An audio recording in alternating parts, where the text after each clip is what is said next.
கர்த்தருடைய பரிசுத்த நாமது மகிமை உண்டாவதாக. மத்தேயு சுவிசேஷம் 13ஆம் அதிகாரம் 25, 26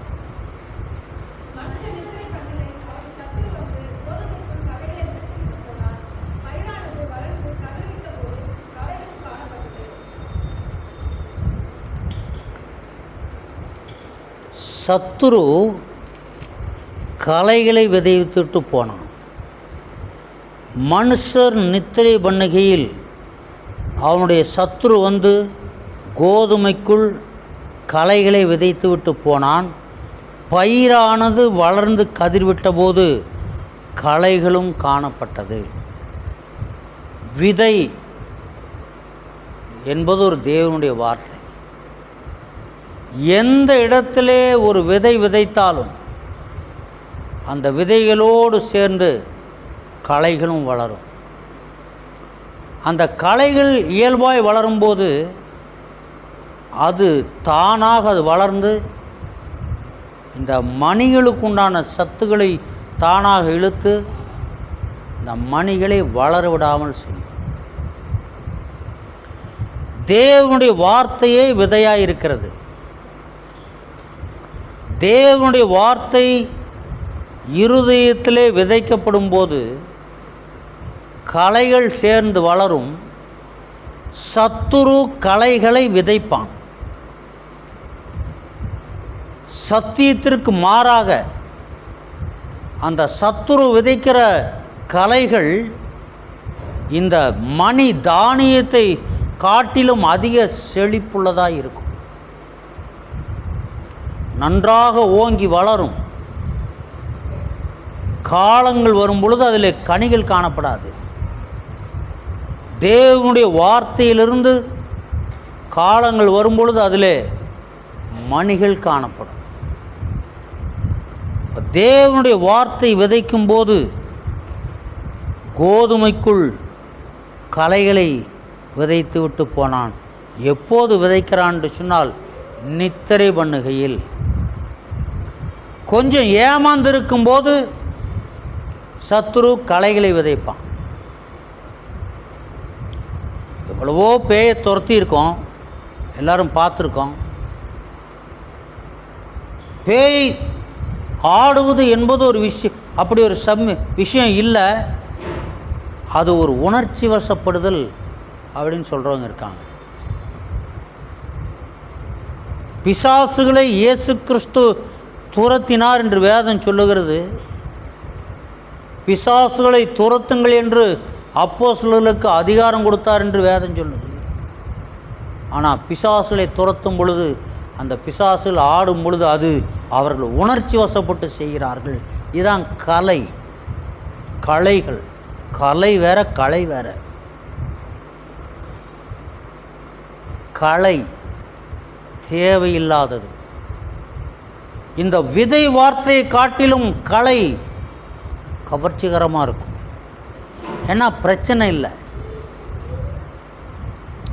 சத்ரு நாம் ஏமாந்திருக்க நேரத்தில் களைகளை விதைக்கிறவனா இருக்கிறார்.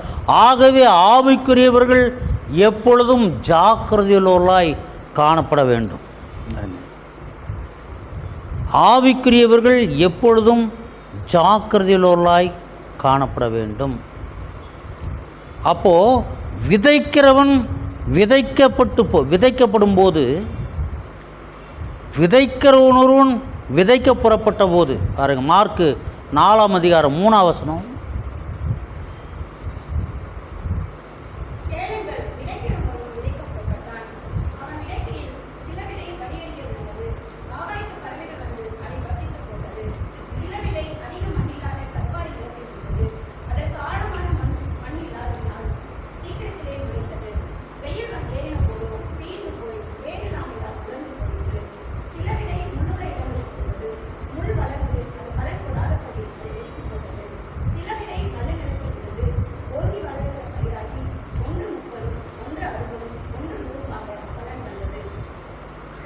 விதைக்கிறவன் ஒருவன் விதைக்க புறப்பட்டான்.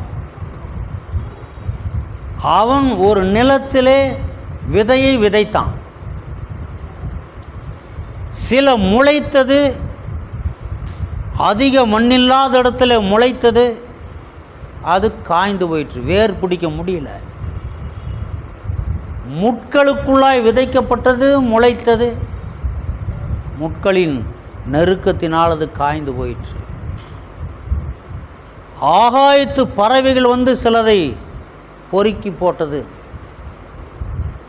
இங்கே முளைத்த விதைகளை எல்லாம் பற்றி சொல்லப்பட்டிருக்கிறது. முளைத்த விதைகள் பாதியிலே அவைகள் அழிந்து போயிற்று. முளைக்காத விதையை பற்றி இங்கே சொல்லலை.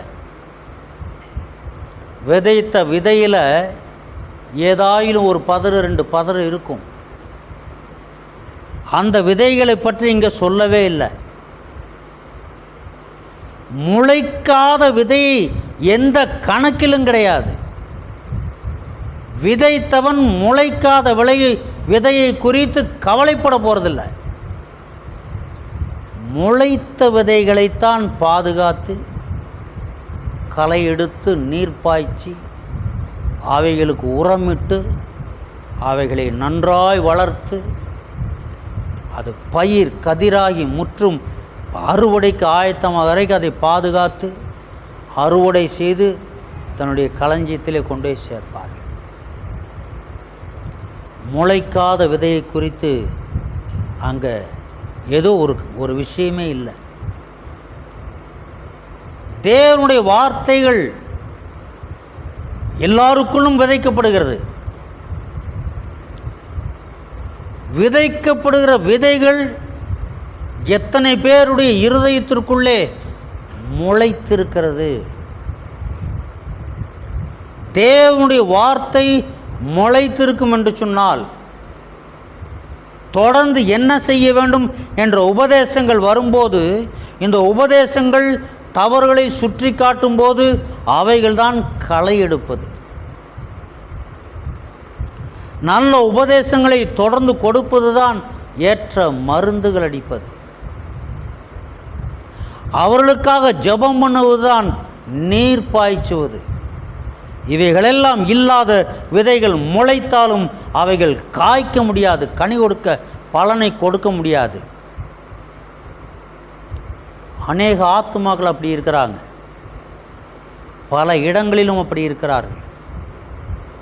விதைக்கப்படுகிற விதைகள் முளைக்கவில்லை என்று சொன்னால் தேவனுடைய கணக்கிலே அந்த விதை இல்லை. அந்த நிலத்திலே அது முளைக்கவில்லை என்று சொன்னால் அந்த நிலம் தொடர்ந்து அந்த பராமரிக்கப்படாது, அது அப்படியே இருக்கும். எந்த நிலத்திலே விதைக்கப்பட்ட விதை முளைத்திருக்கிறது என்று சொன்னால் அதற்குத்தான் தகுந்த பாதுகாவல் கிடைக்கும். சில விதை நல்ல நிலத்தில் விழுந்து ஓங்கி வளருகிற பயிராகி 1 30, 1 60, 1 100 பலன் தந்தது. கேட்கிறதற்கு காதுள்ளவன் கேட்க கடவன் என்று அவர்களுக்கு சொன்னார். சத்திய வசனத்தை வார்த்தையை சொல்லும்போது எல்லாராலையும் கேட்க முடியாது, எல்லாராலையும் கேட்க முடியாது, ஒத்துக்கொள்ளவும் முடியாது. அதை கேட்கிறதற்கு உரிய காதுகள் இருந்தால் தான் அதை கேட்க முடியும். ஏற்றுக்கொள்ளுகிறதற்கு ஏற்ற இருதயங்கள் இருந்தால்தான் அதை ஏற்றுக்கொள்ள முடியும். கேட்கும்போது நல்லா இருக்குன்னு சொல்லுவாங்க.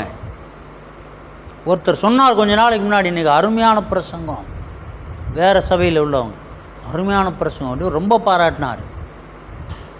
என்னங்க பிரசங்கம்னு சொல்லி கேட்டேன்.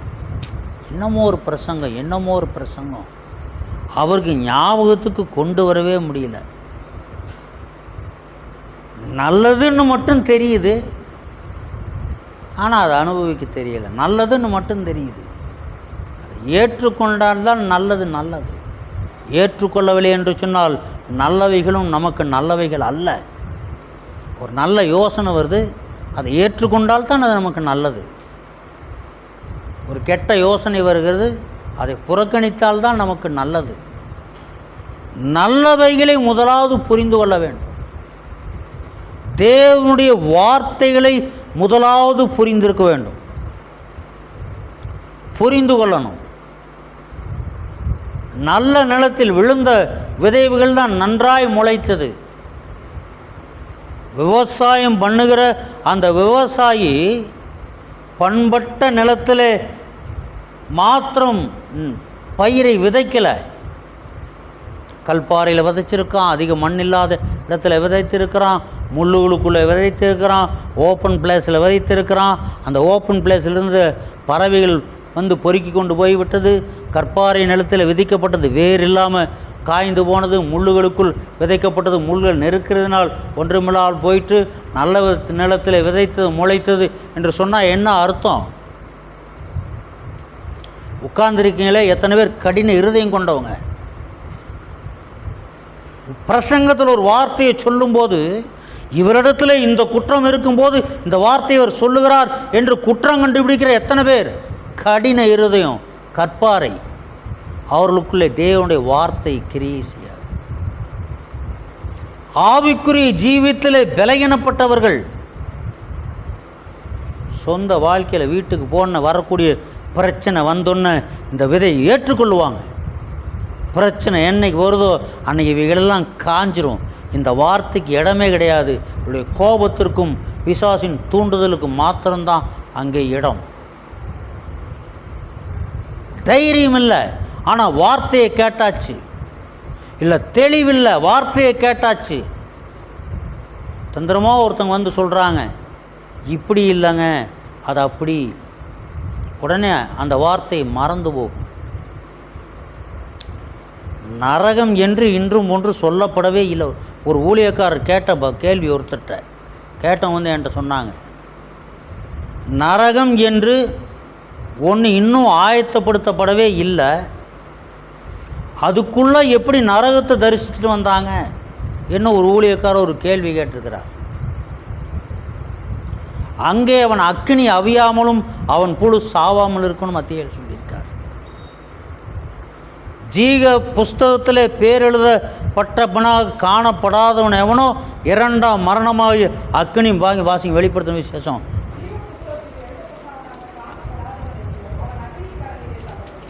20ஆம் அதிகாரம், வெளிப்படுத்தின விசேஷம் 20ஆம் அதிகாரம் 15ஆம் வசனம் பார்க்கும்.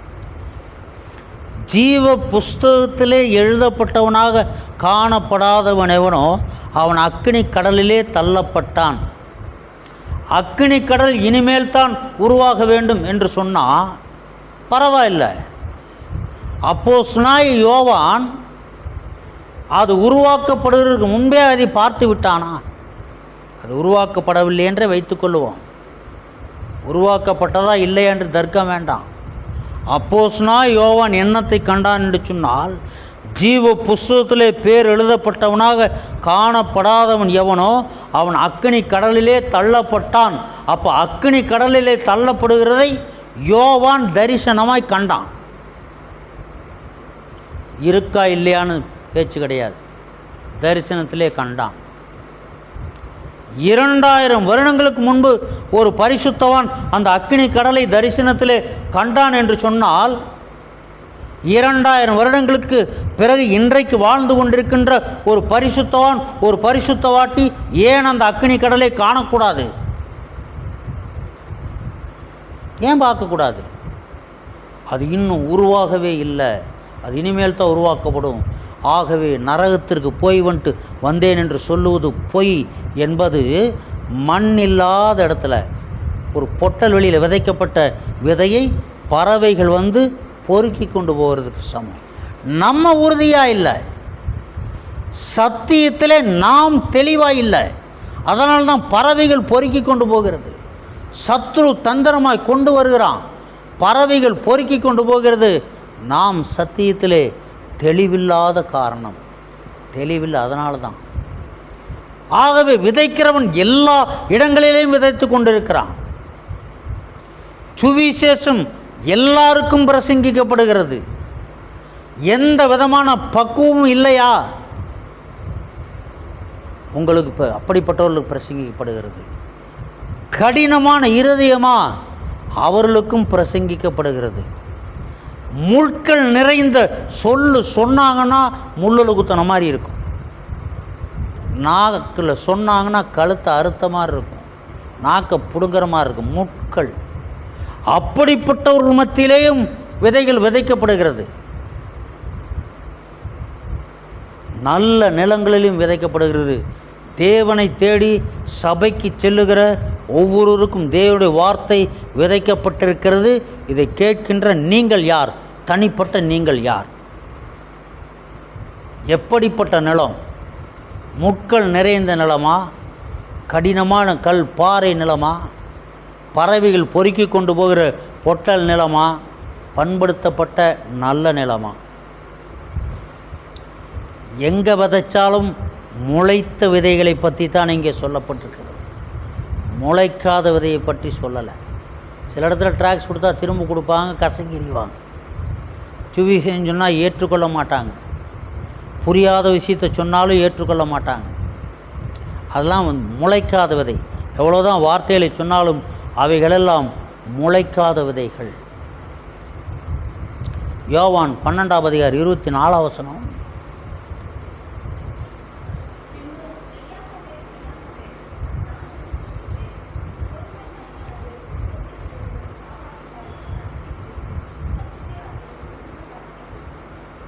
கோதுமை மணியானது நிலத்தில் விழுந்து சாகாவிட்டால் தனித்திருக்கும். இந்த இடத்திலே நம்மையும் ஒரு விதையாகத்தான் சொல்லுகிறார். நாம் நிலத்திலே விழுந்து இந்த பூமியிலே இருக்கும்போது உலக வாழ்க்கைக்கு நாம் மரித்து நீதிக்கு பிழைத்து ஆண்டோருக்காக ஜீவிக்கிறதற்கு உயிர் பெறுவோம் என்று சொன்னால் நாம் முளைவிட்டு வளர்கிறவர்களாக இருப்போம். வளரும்போது என்னன்னு, வளர்ந்த பிறகு தான் அது என்னன்னு தெரியும். வளர்ந்த பிறகு அது கனி கொடுக்குற மரமாக இருக்கும். வேப்ப மரம், சவுக்கு மரம், அசோக மரம் இவைகளெல்லாம் கனிகள் கொடுக்காது. புங்க மரம் இவையெல்லாம் கனிகள் கொடுக்காது. ஒருவேளை மூலிகை உள்ளதாக இருக்கும். கனிகள் கொடுக்கிற மரத்தை குறித்து இங்கே சொல்லப்படுகிறது.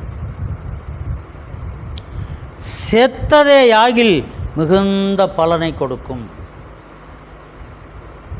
செத்து செத்து பிழைக்கிறது உண்டு. ஆற்றுல ஒரு கால் சேத்துல ஒரு கால்னு சொல்லுவாங்க. பரிசுத்தத்துக்கு ஒரு சிந்தனை, அசுத்தத்திற்கு ஒரு சிந்தனை. உலகத்தில் ஒரு கால், ஆவிக்குரிய ஜீவித்தில் ஒரு கால். இங்கே பரிசுத்தவான்களோட சேர்ந்தாச்சுன்னா அல்லேலுயா முழக்கம். உலகத்தில் வச்சிருக்கிற கால் உலகத்துக்கு போயிடுச்சுன்னா அங்கே சண்டை சச்சரவு, பகை, விரோதம். நாம் யாருன்னு தெரியணும். இங்கே இருந்த நட்சத்திரம் எத்தனையோ கோடிக்கணக்கான மைல்களுக்கு அப்பால் இருக்கிறது. இங்கேருந்து பார்த்தா அந்த வெளிச்சம் தெரியுதா இல்லையா? நம்மிடத்திலே வெளிச்சம் இருக்கும் என்று சொன்னார், நமக்குள்ளாய் ஜீவன் இருக்கும் என்று சொன்னார். ஜீவனுள்ள விதையில் தான் முளைக்கும். ஜீவனுள்ள விதைகள் தான் முளைக்கும். ஜீவன் இல்லாத விதைகள் முளைக்காது. நமக்குள்ளே ஜீவனுள்ள வார்த்தைகள் முளைத்திருக்கும் என்று சொன்னால் அவைகள் நம்மை கனி கொடுக்க வைக்கும். நமக்குள்ளே கனி கொடுக்கிறதா இருக்கும். மார்க் 8:31-32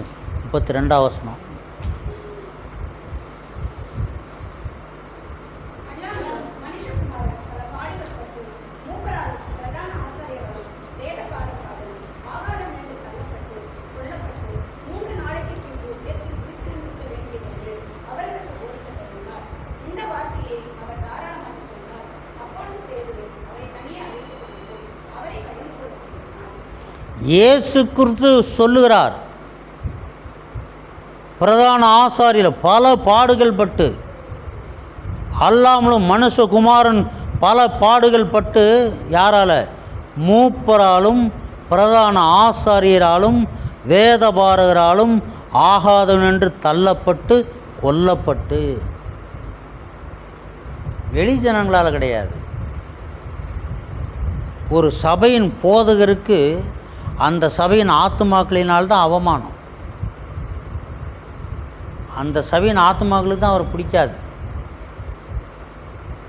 வெளியிருந்து ஒரு ஊழியக்காரர் வந்தார்னா அவங்கள தான் அவ்வளோ நாள் பார்க்கணும்னு நினச்சிட்டு இருந்தேன்.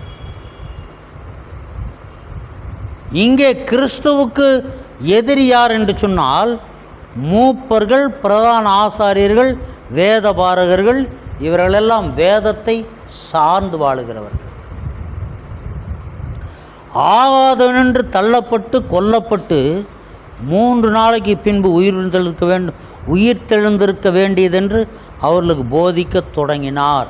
பல பாடுகள் பட்டு, அந்த பாடுகளை கொஞ்சம் விளக்கமாக சொல்லியிருப்பார்னு நினைக்கிறேன். உடனே பேதுருவால் தாங்க முடியல.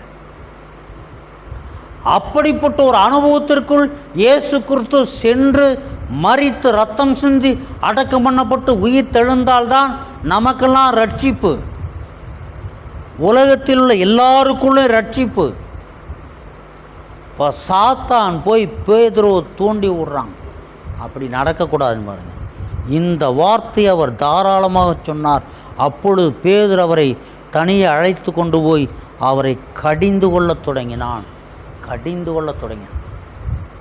யார் யாரை கடிந்து கொள்ளுவது? கடிந்து கொள்ளத் தொடங்கினான். அவர் திரும்பி தம்முடைய சீசரை பார்த்து, சீசரையெல்லாம் பார்க்குறாரு, இவனுக்கு சொல்கிறேனே உங்களுக்கும் இதுதான், அதான் அர்த்தம், எல்லாருக்கும் அதான் அப்படின்னு அதான் அவனுடைய அர்த்தம். அவர் திரும்பி தம்முடைய சீசரை பார்த்து பேதுருவை நோக்கி, எனக்கு பின்னாகப்போ சாத்தானே, பின்னாகப்போ சாத்தானே. அவனை தூண்டி விடுறது யாருன்னு அவருக்கு தெரியும்.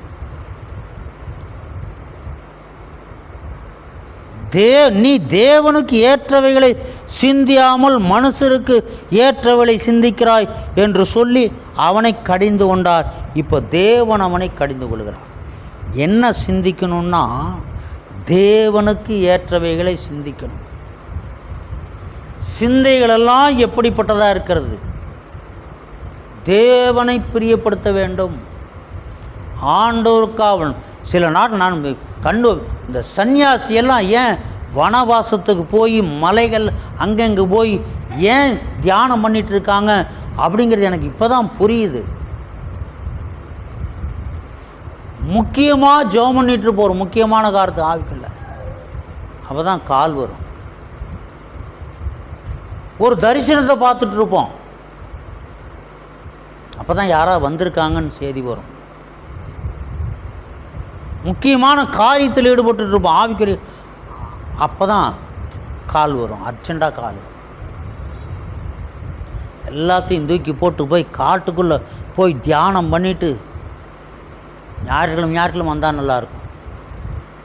அவரவங்க சாப்பிட்டு தெரியுதில்ல, எல்லோரும் சாப்பாடு நாங்களாக ஊட்டி விட்றோம் தெரியுது. நல்லா சமைச்சு சாப்பிட்ணும், ருசியாக சாப்பிட்ணும், இது சாப்பிட்ணும் தெரியுது. அதே போல் அவரவர்கள் ஜெபம் பண்ணிக்கொள்ள பழகிக்கொள்ளுங்க. ஞாயிற்றுக்கிழமைகளில் பார்க்கும்போது ஜெபம் பண்ணலாம். எப்பொழுதும் இன்னொருடைய உதவியை பார்த்து கொண்டு எதிர்பார்த்து கொண்டிருக்கிற ஒரு நபர் ஹேண்டிகேப்டு, சப்பானி, முடவன், கண் தெரியாத குருடன், கையுடைஞ்சு காலுடைஞ்சவன், யாராவது ஒருடைய உதவி எதிர்பார்த்து கொண்டே இருக்கும். முழு ஆரோக்கியமுள்ள ஒரு மனிதன் யாரோட உதவியும் தேவையில்லை. நடந்து போகலாம், சைக்கிளில் போகலாம், பைக் ஓட்டிகிட்டு போகலாம், கார், அவர்கிட்ட என்ன இருக்கோ அதை உபயோகிக்கலாம். எல்லாவற்றிற்கும் இன்னொருடைய உதவியை எதிர்பார்த்து கொண்டிருந்தால் ஹேண்டிகேப்டு. நாம் செயல்படணும், நமக்காக நாம் ஜெபம் பண்ணி நாம் சாதிக்கணும். நீதிமானுடைய ஊக்கமான ஜெபம் மிகவும் பலனுள்ளது என்று சொன்னால், நீதிமான் எங்கே இருக்கிறார்கள் என்று ஏன் தேடணும்? நாம் நீதிமானாய் வாழுகிறதற்கு தேவன் வழிவாசலை திறந்து கொடுத்திருக்கிறார். வழிவாசலை ஆலோசனை வேதத்தில் சொல்லியிருக்கிறார். நாம் ஏன் அந்த நீதிமானாக இருக்கக்கூடாது? நாம் மற்றவர்களுக்காக ஜெபம் பண்ணுகிற நீதிமான்களாக இருக்கணும். நமக்காய் ஜெபம் பண்ணுகிற நீதிமான்கள் எங்கே என்று தேடுவர்களாக இருக்கக்கூடாது. நமக்காக சாப்பாடு கொடுக்குற யாருன்னு தேடுற ஆளெல்லாம் உண்டு. வேலைக்கே போகாமல் வீட்டில் போய் சாப்பிட்ற ஆள். நான் படித்து கொஞ்ச நாள் வேலை இல்லாமல் சும்மா இருந்தப்போ எனக்கு சொந்தக்கார அங்கே உள்ளூர்லேயே தான் அண்ணன், பெரிய அண்ணன், சின்ன அண்ணன், அக்கா, அண்ணன், அண்ணி எல்லாம் இந்த எல்லாம் நிறைய பேர், அம்மாவி எல்லாம் இருந்துச்சு. ஊரை சுற்றிட்டு சீட்டு விளையாடிட்டு அங்கே சுற்றிட்டு இருக்கும்போது பசிக்கும்போது எது பக்கமாக அங்கே போய் சாப்பிட்டுக்குவோம். இங்கே மாதிரிலாம் அங்கே இருக்க மாட்டாங்க. அந்த சாப்பாடு நேரத்துக்கு போனாவே சாப்பாடு போடவான்னு சொல்லி கேட்பாங்க. எது பக்கமாக அங்கே போய் சாப்பிட்டுக்குவோம். அப்படி கொஞ்ச நாள் ஓட்டிகிட்டு இருந்தோம். உழைப்பில்லாமல் சாப்பிட்றோம். இப்படி ஆளெல்லாம் உண்டு. ஏன்னா முடியலை, முடிஞ்சால் உழைக்கலாம். மற்றவர்களுடைய ஜெபம், எத்தனை பேருக்கு ஃபோன் பண்ணுறது, எத்தனை பேருக்கு தபால் போடுறது, தபால் ஜெபம் விண்ணப்பங்கள் கடிதங்களையெல்லாம் டிவியில் வாசிப்பாங்க. நீதிமானுடைய ஊக்கமான ஜெபம் மிகவும் பலனுள்ளது. அது வானத்தை அசைக்கும், வானத்தை அடைக்கும், வானத்தை திறந்து விடும். மழை பெய்யாமல் பனி பெய்யாமல் வானத்தை அடைக்கும், மழையும் பெய்யும்படி பனியும் பெய்யும்படி வானத்தை திறக்கும். கடினமான இருதயங்களை அது உடைக்கும். நோயை போக்கும், பேயை போக்கும். நீதிமானுடைய ஊக்கமான ஜெபம். நாம் ஒவ்வொருவரும் நீதிமானாக இருந்தால் மற்றவருடைய உதவியை நாம் நாடி தேட வேண்டியதில்லை. அதற்காக நாம் யாரையும் அலட்சியம் பண்ணக்கூடாது. அதையும் கணக்கில் வச்சுக்குவார். ஒரு நீதிமானை அலட்சியம் பண்ணால் கணக்கில் வச்சுக்குவார். சில ஊழியக்காரர்கள் பாதிக்கப்பட்டிருக்கிறத பார்க்கும்போது எனக்கு இன்னும் பயம் உண்டாகிறது. யாரை பார்த்தாலும் குறை, எங்கே பார்த்தாலும் குறை. ஒரு ஊழியக்காரர் குறை சொல்கிறதுக்கு மாவட்டமாக அலைஞ்சு அடுத்த ஸ்டேட் விட்டு அடுத்த ஸ்டேட்டில் போய் அலைஞ்சு திரிஞ்சு குறை சொன்ன ஊழியக்காரர், குறை சொன்ன ஒரு நபர், குறை சொல்லி கொண்ட ஊழியக்காரர்கள் பெரிய அளவில் பாதிக்கப்பட்டு முடக்கப்பட்டு உட்கார்ந்துருக்காங்க. இவர்கள் குறை சொன்னவர்களில் எத்தனை நீதிமான்கள் இருந்தாங்களோ தெரியாது. மற்றவர்களை குறித்து பேசாமல் இருக்கிறது நல்லது. ஒருவேளை நம்முடைய பார்வையிலே அவர்கள் குற்றவாளியாக காணப்படுவார்கள். தேவனுடைய பார்வையில் என்னவென்று தெரியாது. அவர்கள் தேவனுடைய பார்வையிலே என்ன என்பதை குறித்து நாம் சிந்திக்க வேண்டிய அவசியமில்லை. நாம் தேவனுடைய பார்வையிலே எப்படி இருக்கிறோம்? நாம் நீதிமான்களாக இருக்கணும். நாம் நீதிமானாக இருக்கணும். பேதுரு அப்படிப்பட்ட ஒரு வல்லமையான ஊழியத்தை செய்தவன். இவனுடைய ஊழியத்தை பார்த்து அந்த ஊர் ஜனங்களெல்லாம் தன்னுடைய எல்லாத்தையும் விற்று இவன்கிட்ட கொண்டு வந்து கொடுத்தாங்க. எல்லாத்தையும் இவனுக்கு எழுதி வச்சாங்க, பங்கு போட்டு கொடு. அப்படிப்பட்ட ஊழியத்தை செய்ய போகிறவன் மாம்சம் கிரியை செஞ்சிருச்சு. என்னன்னா, இயேசு கிறிஸ்துவை அவன் அதிகமாக நேசித்தான். இந்த நேசத்தை நிமித்தம் இவருக்கு கஷ்டம் வரக்கூடாது என்று நினைக்கும்படி பிசாசனம் அவனை தூண்டிவிட்டான். நமக்கு தெரியாமலே, பேதுரு தனக்கு தெரியாமலே பிசாசு இடம் கொடுத்தான். ஆனால் அவனை ஆண்டவர் பார்த்தாரு. அவர் பார்த்து சொல்கிறாரு, பின்னாக போ சாத்தானேன்னு சொன்னார். நம்மை தூண்டி விடுகிறது யார்? தேவ ஆவியினால் வனாந்தரத்திற்கு இயேசு கிறிஸ்து கொண்டு போகப்பட்டார். ஆவியின் ஏவுதல்னால் வனாந்தரத்துக்கு போனார். கர்த்தருடைய ஆவி பலமாய் இறங்கினதினால் சிம்சோன் எப்படிப்பட்ட காரியங்கள்லாம் செய்தான். பச்சை தாடை எலும்பு எடுத்து 1000 பேரை கொன்றான். தேவனுடைய ஆவி பலமாய் இறங்கின. நமக்குள் இறங்குகிற ஆவி என்ன? தேவனுடைய ஆவி நமக்குள்ளே பலமாக இறங்கும் என்று சொன்னால் அங்கே சத்துருக்களை ஜெயிப்போம். சத்துருக்கள் தோற்று போவார்கள். சத்துருனுடைய ஆவி நமக்குள்ளே பலமாக இறங்கும் என்று சொன்னால் அங்கே கலகங்களும் பிரிவினைகளும் சண்டை சச்சரவுகளும் பிரச்சனை போராட்டங்களை வளர்த்து கொண்டுகிறதுமாக இருக்கும். அடையாளம் இதுதான். பேதுருவை பார்த்து பின்னாக போ சாத்தானே என்று சொன்னார். நடக்க வேண்டியது என்ன? தேவனுக்குரியவைகளை நாம் சிந்திக்க வேண்டும். தேவனுக்குரியவைகளை மத்தேயு 22ஆம் அதிகாரம் 32ஆம் வசனம்.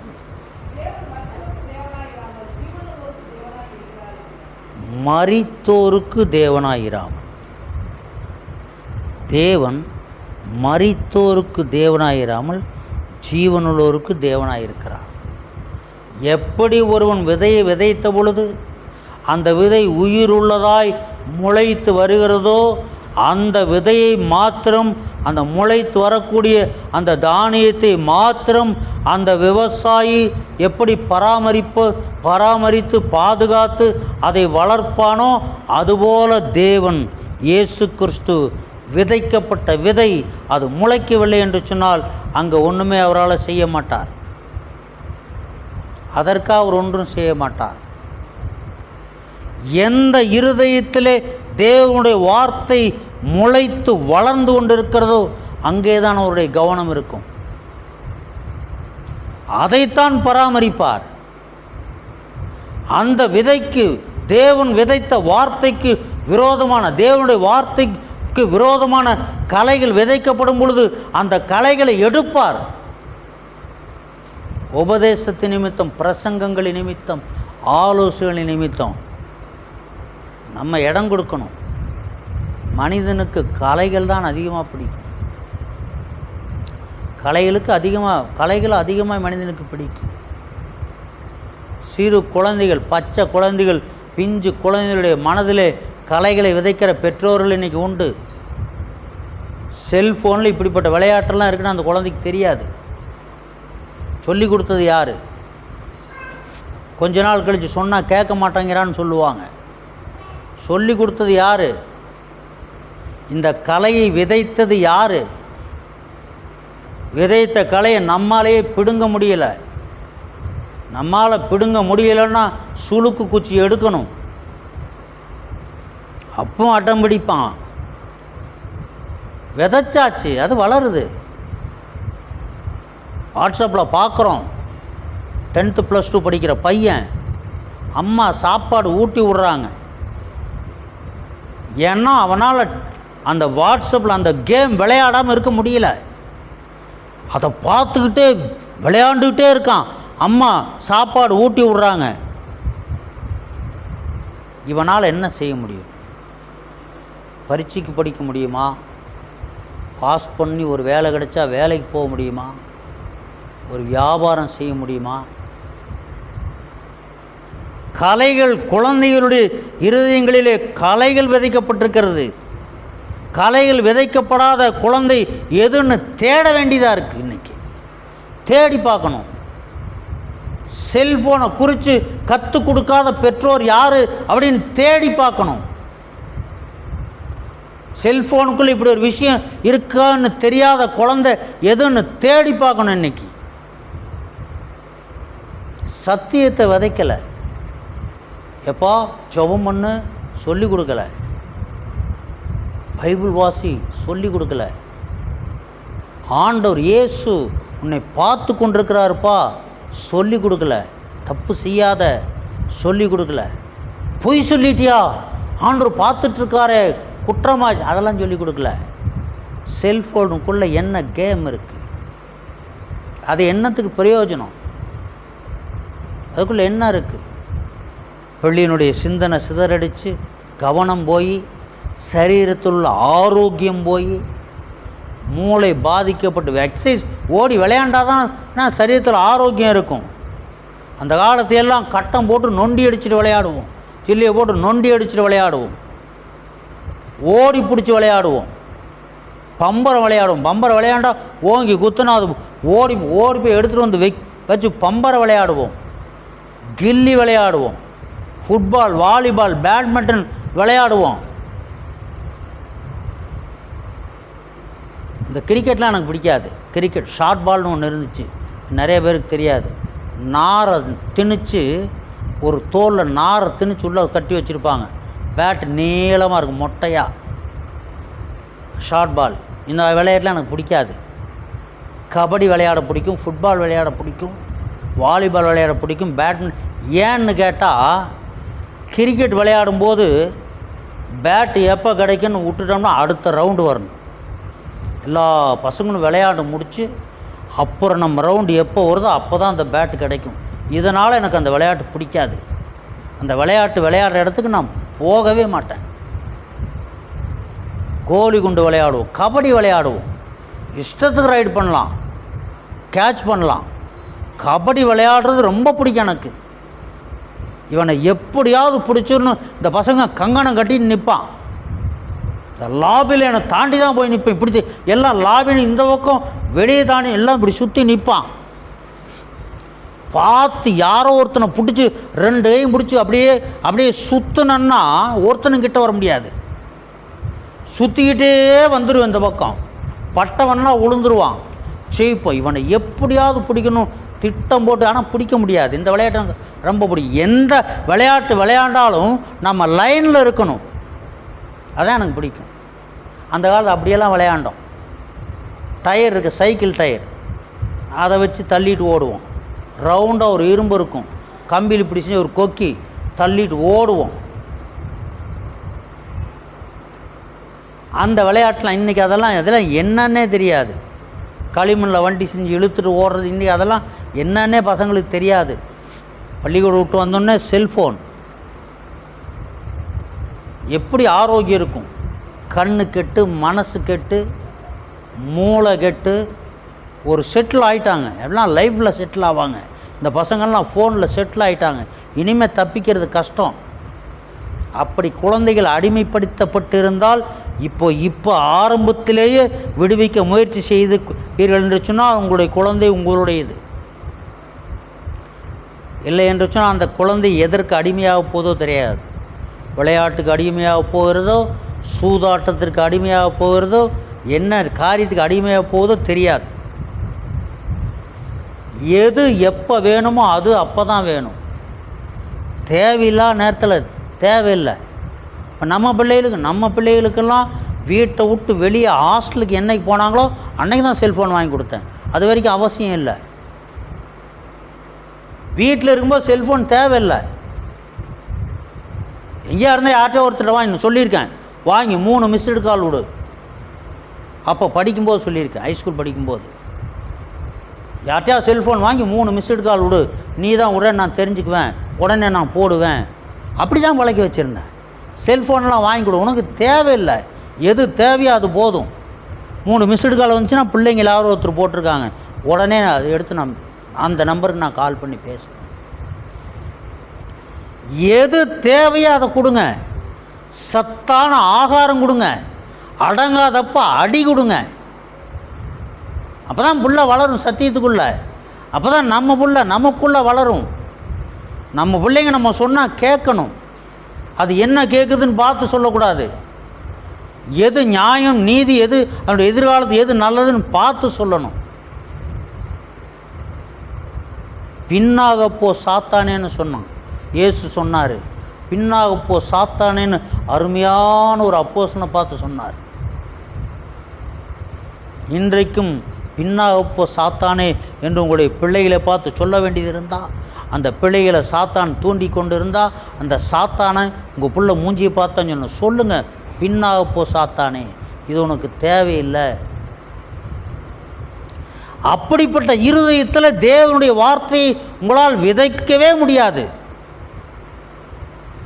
எந்திரிச்சோன்னு ஜெபம் பண்ண கூப்பிட்டு பாருங்கள், பாட்டு பாடலான்னு கூப்பிட்டு பாருங்கள், ஜெபக்கூடத்துக்கு போகலான்னு கூப்பிட்டு பாருங்கள், செல்ஃபோனை தேடிட்டு இருப்பான்.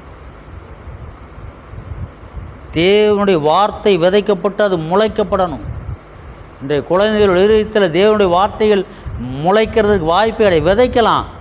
முளைக்காத விதையை குறித்து தேவனுக்கு அதை பற்றியெல்லாம் பிரச்சனையே கிடையாது. முளைக்காத விதையை குறித்து விவசாயிக்கு பிரச்சனையே கிடையாது. முளைத்த விதையை குறித்து தான் உங்களுக்குள்ளே தேவனுடைய வார்த்தை முளைத்திருக்கிறதா, உங்களைத்தான் பராமரிப்பார், அந்த வார்த்தையைத்தான் வளர்ப்பார், அதைத்தான் பாதுகாப்பார், அங்கிருந்த களையைத்தான் எடுப்பார். விதையே விதைக்காமல் வெறும் களையை மட்டும் விதைச்சா அந்த களை விதையை விட அதிகமாக வளரும். அதிகமாக விதையை விட அதிகமாக வளரும். நல்லொழுக்கத்தை கற்றுக் கொடுத்து பாருங்க, அவன் கற்றுக் கொடுக்கறதுக்கு ரொம்ப நாள் ஆகும். திருட கற்றுக் கொடுத்து பாருங்கள், அவன் சுலபமாக கற்றுக்குவான். திருட கற்றுக் கொடுத்தா, பொய் பேச கற்றுக் கொடுத்தா, கோல் சொல்ல கற்றுக் கொடுத்தா சுலபமாக கற்றுக்குவான். நல்லொழுக்கத்தை கற்றுக் கொடுத்தா அவனுக்கு ரொம்ப நாளைக்கு புரியாது. ஏன்னா அது லேட்டாக தான் முளைக்கும். ஆனால் என்னைக்கு இருந்தாலும் முளைக்கும். தேவனுடைய வார்த்தை விதைக்க வேண்டும். யோவான் சுவிசேஷம் 1ஆம் அதிகாரம் 4ஆம் வசனம்.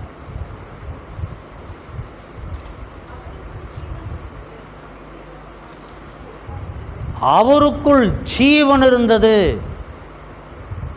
அந்த ஜீவன் மனுஷருக்கு ஒளியாயிருந்தது.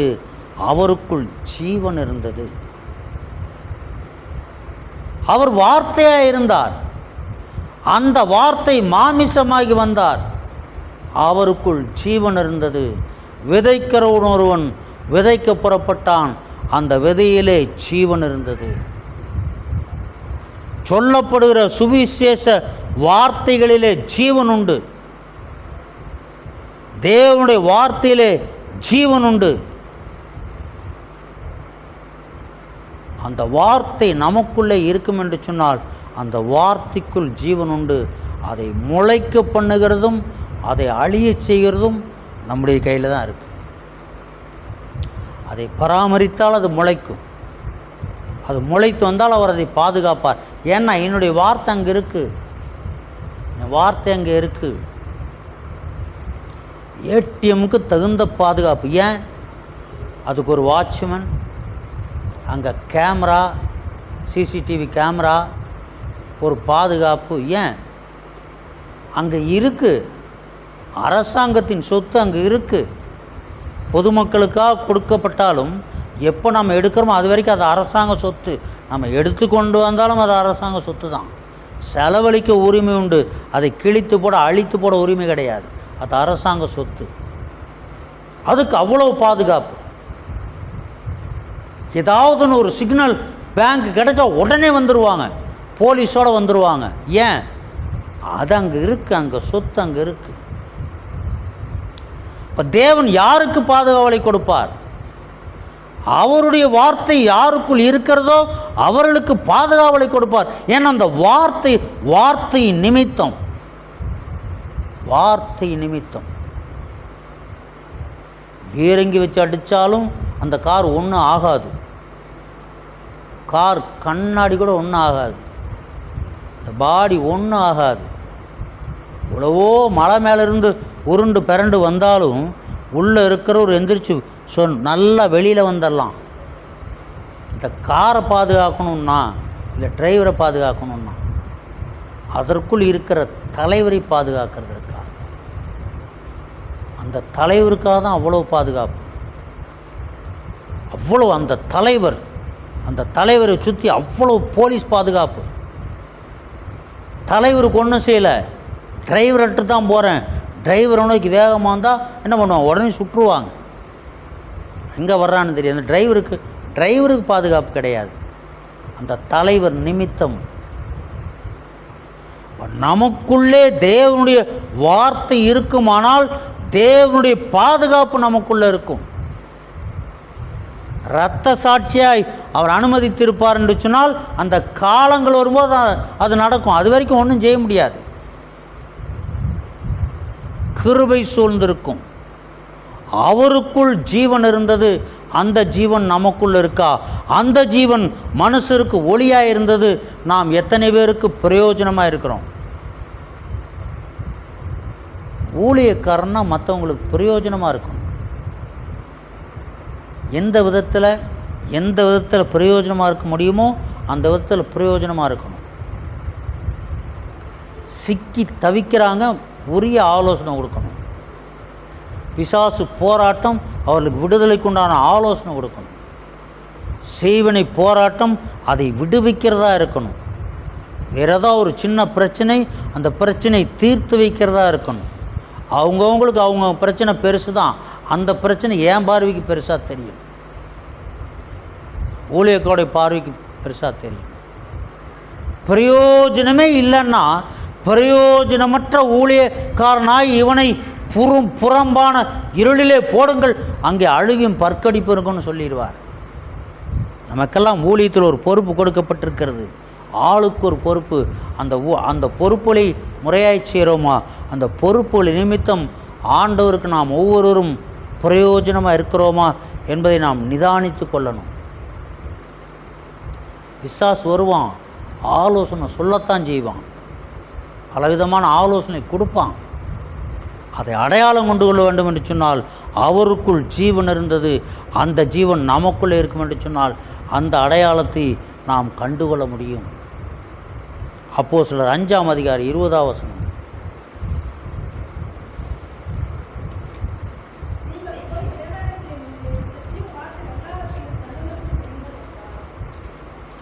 ஜீவ வார்த்தைகள்.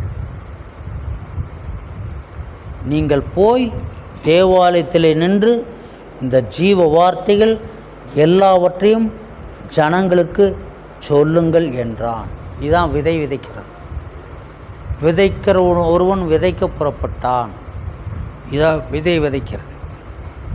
அங்கே போய் தேவாலயத்துக்குள்ளே போனால் தேவாலயத்துக்குள்ளே பலதரப்பட்டவங்க உண்டு. கற்பாறை போன்ற கடின இருதயம், அதிக மண்ணில்லாத இருதயம், முட்கள் போன்ற இருதயம், பண்படுத்தப்பட்ட நல்ல இருதயம் போய் தேவாலயத்தில் பிரவேசித்து அவர்கள் போதகம் எல்லாருக்கும் ஜனங்களுக்கு ஜீவ வார்த்தை எல்லாவற்றையும் ஜனங்களுக்கு சொல்லுங்கள் என்றான். அவர்கள் அதை கேட்டு அதிகாலமே தேவாலயத்தில் பிரவேசித்து போதகம் பண்ணினார்கள். அதிகாலமே போதகம் பண்ணினார்கள். அப்போ என்ன நடந்தது? பிரதான ஆசாரியனும் அவனுடனே கூட இருந்தவர்களும் வந்து ஆலோசனை சங்கத்தையும் இஸ்ரவேல் புத்திரரின் மூப்பர் எல்லாரையும் வரவழைத்து அப்போஸ்தலரை கொண்டு வரும்படி சிறைச்சாலைக்கு சேவகரை அனுப்பினார்கள். சிறைச்சாலையிலே சேவகர் போய் சிறைச்சாலையிலே அவர்களை காணாமல் திரும்பி வந்து, கர்த்தர் விடுதலையாக்கும் போது, குமாரன் விடுதலையாக்கும் போது எங்கெங்கெல்லாம் இருந்து விடுதலையாக்குறார் பாருங்க. எப்படிப்பட்ட காரியங்கள்லாம் இருந்து விடுதலை. சிறைச்சாலையில் இருக்காங்க, அவங்கள போய் கூட்டி அவங்கள காண எங்கன்னா தேவாலயத்தில் பிரசங்கம் பண்ணிட்டு இருக்காங்க. தேவனால் எப்படிப்பட்ட காரியத்திலும் இருந்து விடுதலை கொடுக்க முடியும். அந்த விடுதலை பெற்றுக்கொள்ள நாம் ஆயத்தமா? விடுதலை பெற்றவர்கள் அங்கிருந்து வெளியே வந்துட்டாங்க. விடுதலை பெற்ற உடனே அந்த கட்டிலிருந்து நம்ம வெளியில் வந்துடணும். திரும்ப அங்கேயே இருக்கக்கூடாது. எந்த பாவத்திலிருந்து நமக்கு விடுதலை கொடுத்தார் வெளியில் வந்துடணும். அதுக்குள்ளே இருந்துட்டு இருக்கக்கூடாது. அந்த பாவத்தை திரும்ப செய்து கொண்டு இருக்கக்கூடாது. வெளியில் வந்துடணும். கர்த்தருடைய சமூகத்திலே விழுகிறவர்களாய் காணப்பட வேண்டும். தேவனுடைய வார்த்தை நீதிமொழிகள் 6ஆம் அதிகாரம் 23ஆம் வசனம்.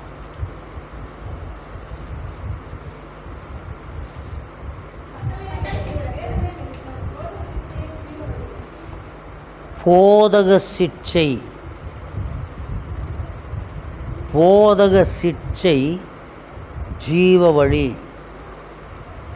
கடிந்து கொண்டு பிரசங்கித்தா அநேகருக்கு பிடிக்காது. மென்மையாக பேசினா நல்லது. ஆனால் ஜீவ வழி என்ன சொல்லியிருக்கு? ஜீவனுக்கு போகிற வாசல் இடுக்கமும் வழி நெருக்கமாக இருக்கிறது. இதை கண்டுபிடிக்கிறவர் சிலர். எல்லாருக்கும் தெரியாது. எனக்கு ஏன் இந்த கஷ்டம் வந்தது? அந்த பாதையில் போனால் கடினமாக தான் இருக்கும். ஏன் இந்த கஷ்டம் வந்தது? அந்த கஷ்டம் வரும். ஏன்னா நீங்கள் போகின்ற பாதை அப்படிப்பட்ட பாதை, ஜீவனுக்கு போகிற பாதை, இடுக்கமானது, நெருக்கமானது. அதை கண்டுபிடிக்கணும். கட்டளையே விளக்கு. வெளிச்சம் என்ன? கட்டளை. கட்டளையை கை கொண்டால் வெளிச்சம். கட்டளையே விளக்கு, வேதமே வெளிச்சம், போதக சிட்சையே ஜீவ வழி. கடிந்து கொண்டு உபதேசிக்கிறது தான் ஜீவனுக்கு வழி காண்பிப்பது. ஜீவனுக்கு வழி காண்பிப்பது. நாம் செய்கிற தவறுகள் கடிந்து கொள்ளப்படும் போது அவளை மாற்றிக்கொள்வதுதான் ஜீவனுக்கு போகிற வழி. அவர் ஜீவனுள்ளோருக்கு தேவனாய் இருக்கிறார், மரித்தோருக்கு தேவனாய் இல்லாமல். நாம் ஜீவனுள்ளோர்களா? அவருக்குள் ஜீவன் இருந்தது, அந்த ஜீவன் நமக்குள்ளே இருக்கும் என்றால் நாம் ஜீவனுள்ளா இருப்போம். அவர் நமக்கு தேவனாய் இருந்து அவர் நம்மை நடத்துவார். சங்கீதம் 27 சங்கீதம் 13-14 27 சங்கீதம்.